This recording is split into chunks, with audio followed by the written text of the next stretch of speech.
Just the other day, I found this, my old piggy bank. Right.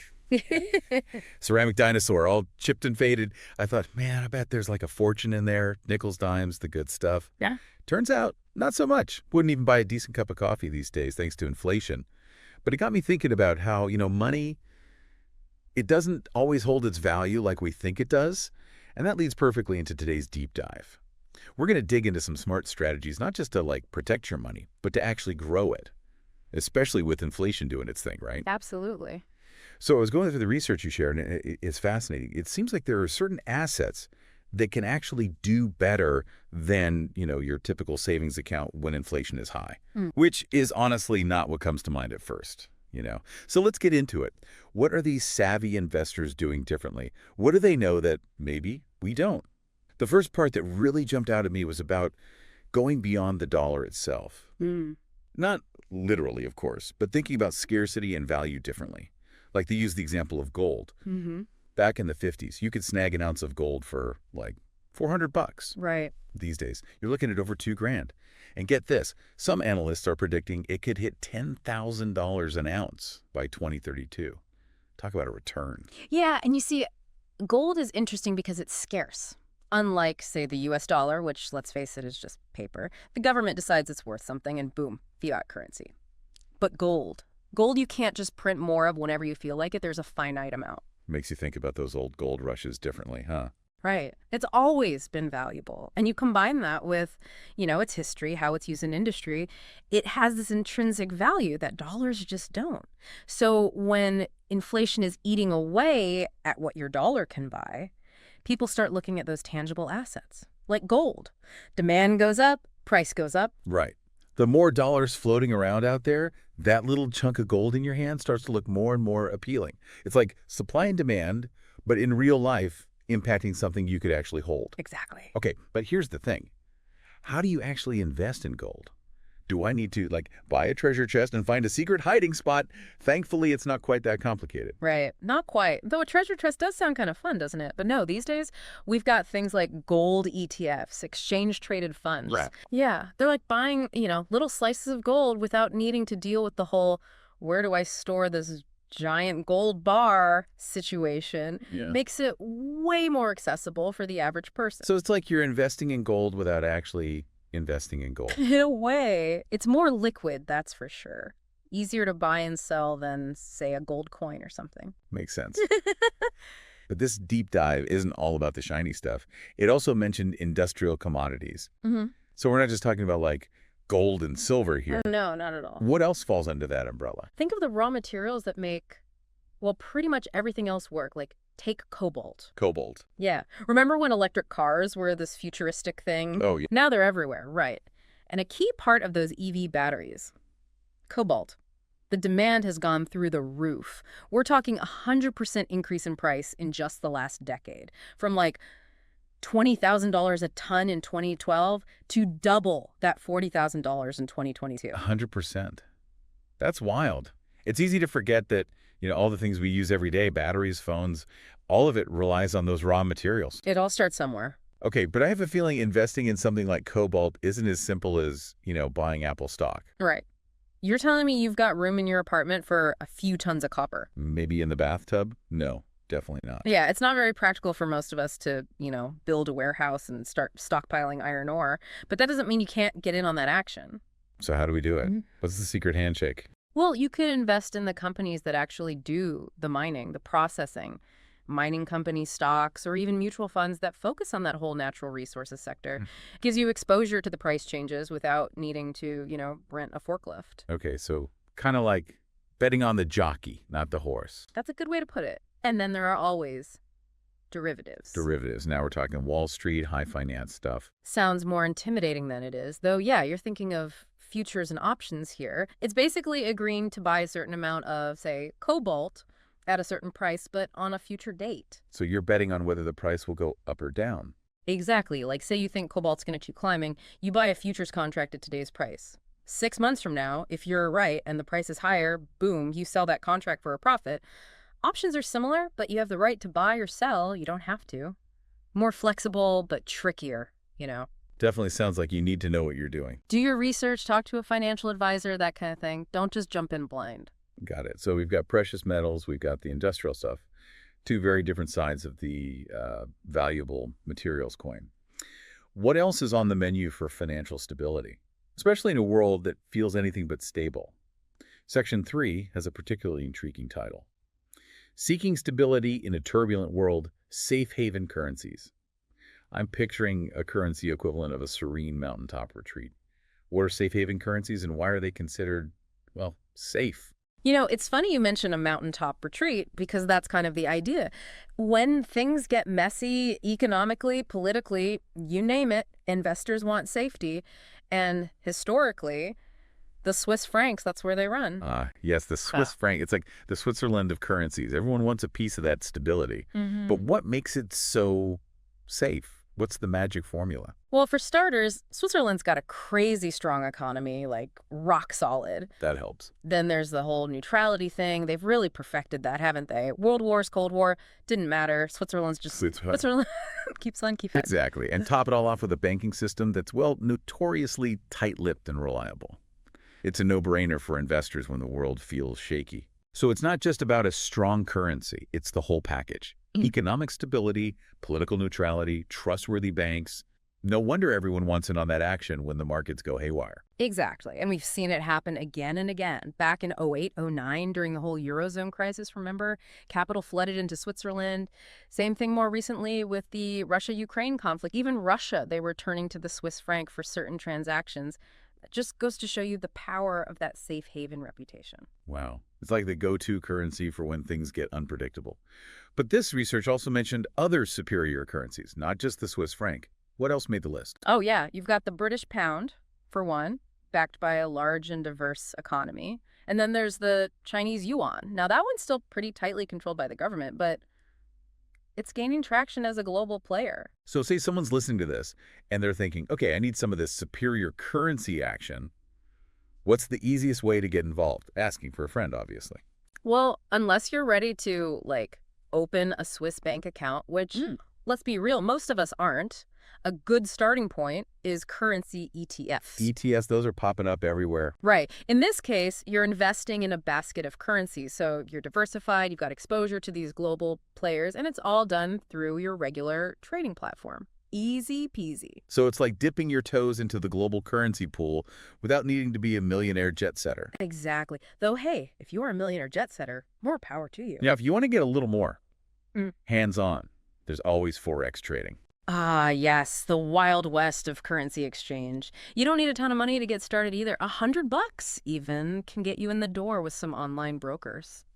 So whether you prefer the set it and forget it of ETFs or you're ready to ride the Forex roller coaster, there are options out there. There are always options. Okay, ready to keep this train rolling.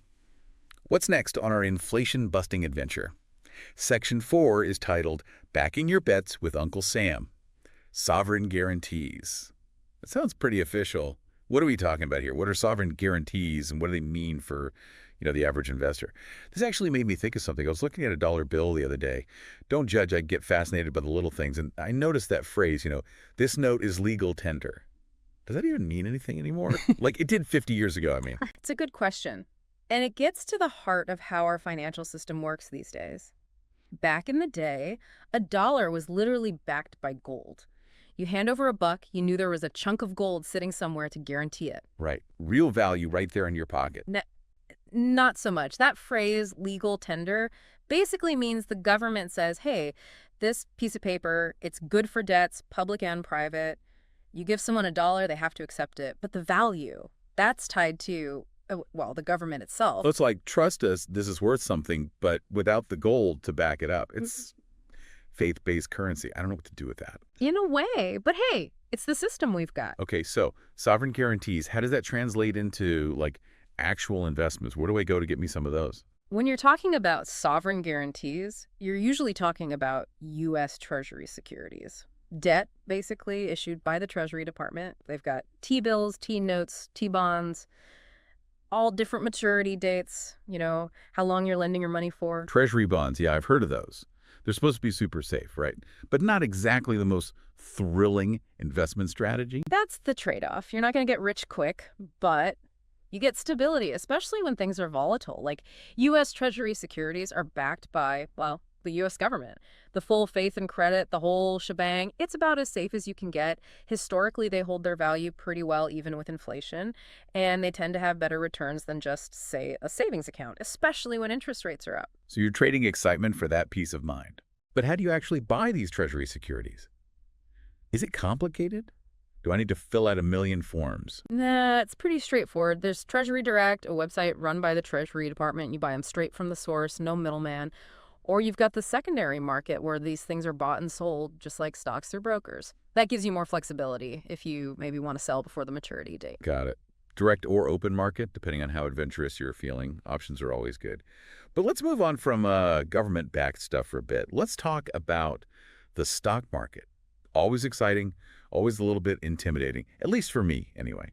This next section is all about finding that balance between risk and reward, but specifically looking at value stocks and mutual funds. I'm ready to dive in, but be gentle. The stock market can definitely feel like a wild ride. But the important thing to remember is not all stocks are created equal. Okay, that's reassuring. Like you've got your growth stocks, think newer companies, the ones in those rapidly expanding sectors. Tech, biotech, renewable energy, they're all about disruption, innovation, huge potential for growth, big returns, but also a lot riskier. The high rollers of the stock market. Exactly.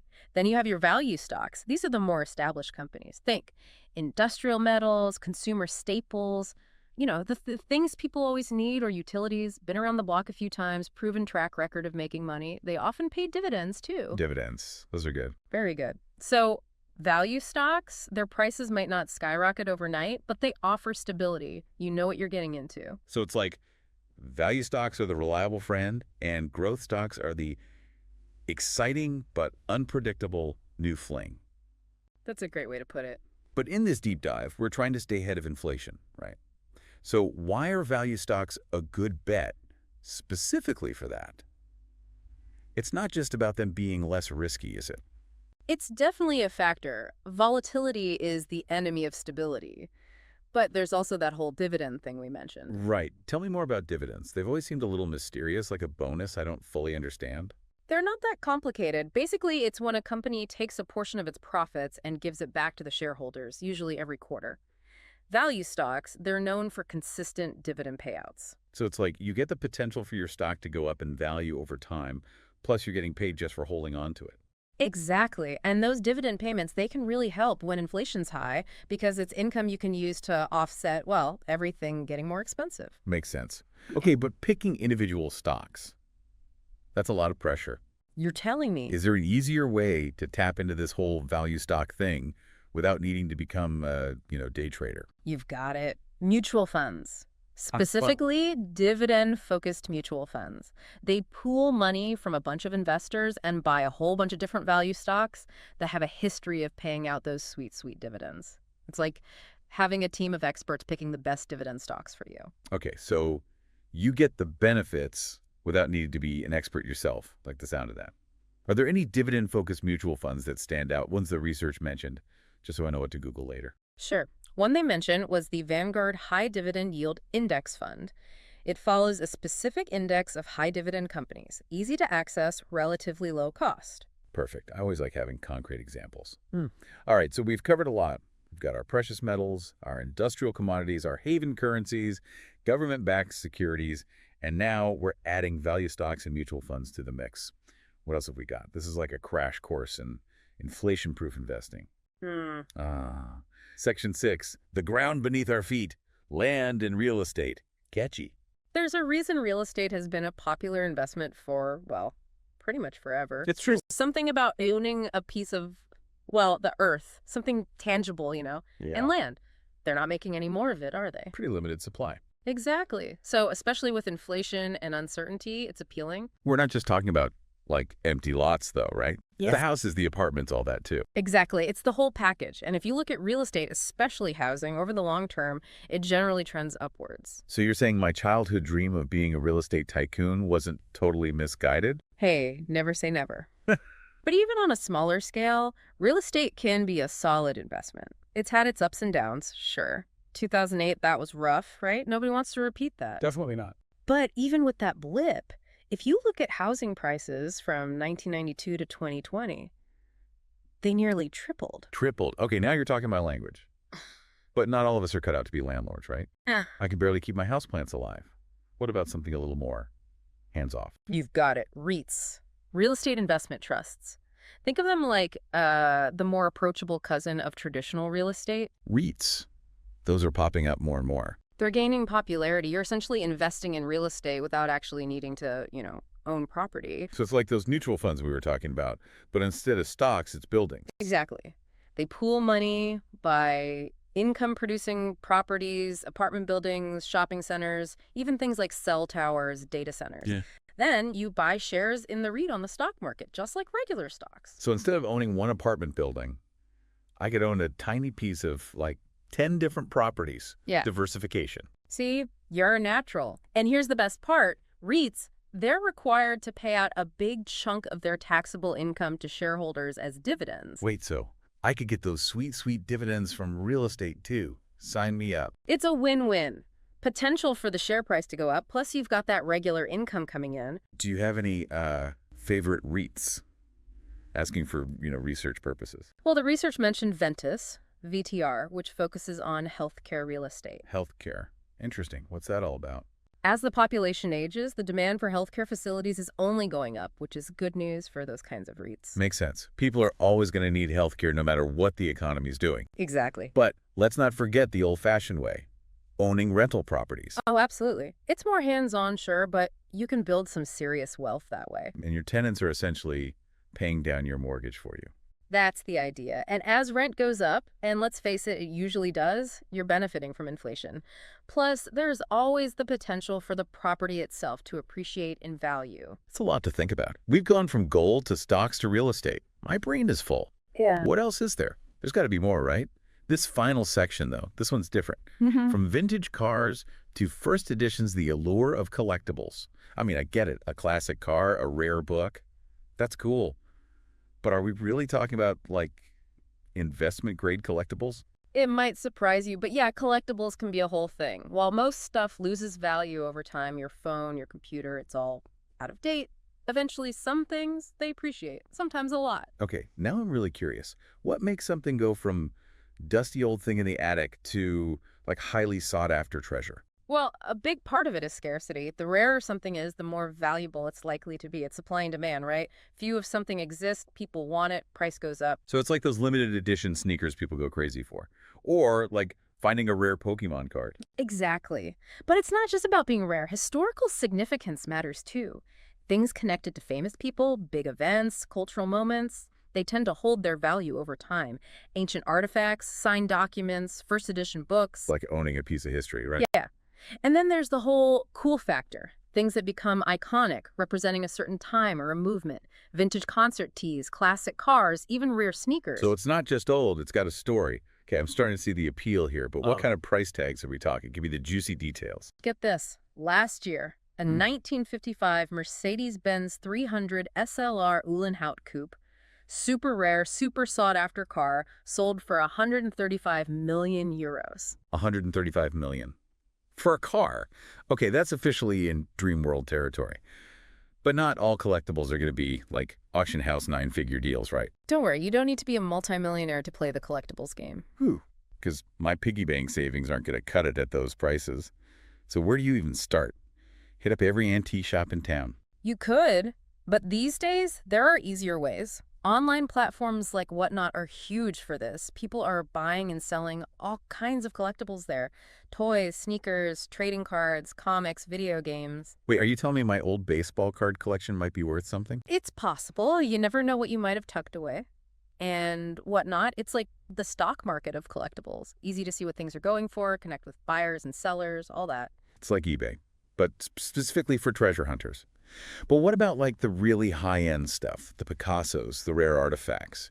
Is there a way for us regular folks to get in on that action? Believe it or not, yeah. Fractional ownership platforms. Masterworks is one that's become pretty popular. Basically, you can invest in shares of these super high-value items. So instead of needing $10 million to buy the whole Picasso, I can own a tiny, tiny piece of it. Exactly. It's democratizing the art world, one fraction at a time. That's wild. Okay, this deep dive has been incredible. Gold, stocks, real estate, now collectibles.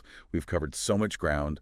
I feel like I need a nap, but also I want to run out and start investing. I hear you. It's a lot to take in, but that's the exciting part. There are so many possibilities out there. So, as we wrap up, is there like one big takeaway you want to leave our listeners with? What's the key to making all this work? The most important thing is to invest in a way that aligns with your goals. Don't get caught up in fads or trying to get rich quick. It's about the long game, you know? Slow and steady wins the race. Exactly. Figure out what you're comfortable with, what level of risk you can handle. The best investment strategy is the one that works for you, your life, your goals. And diversify, diversify, diversify, right? Don't put all your eggs in one basket. Couldn't have said it better myself. The more you spread your risk, the more resilient your portfolio becomes. And that's what we want, right? Absolutely. Well, listeners, there you have it. 7 different ways to potentially not just survive inflation, but thrive in spite of it. We've gone from tangible assets like gold to the stock market, from the ground beneath our feet to those treasures hiding in plain sight. But before we go, I want to leave you with one final thought. We talk about money as dollars and cents, but what if we thought about it as time and energy? The time and energy we invest today to create a richer, more secure future. What will you invest in to build the tomorrow you want? That's something to think about. Until next time, happy investing.